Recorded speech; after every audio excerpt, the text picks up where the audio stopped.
Run parameters interface in the control panel. Set cement, the ratio value of sand additives and other materials. Enter the discharge parameter interface. Corresponding value is also preset. After each parameter is set, enter the manual control interface. Set the switch to automatic. The device.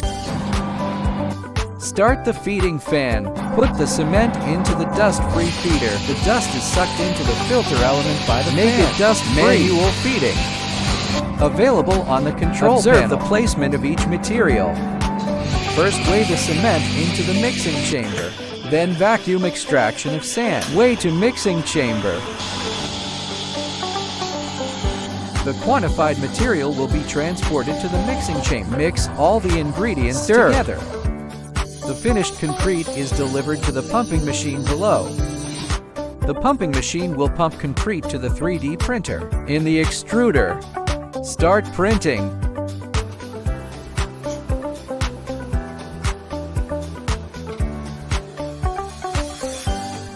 After printing is complete, enter the cleaning parameter interface of the control panel. Set a value.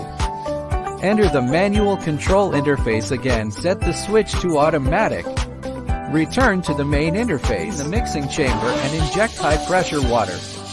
Automatic cleaning.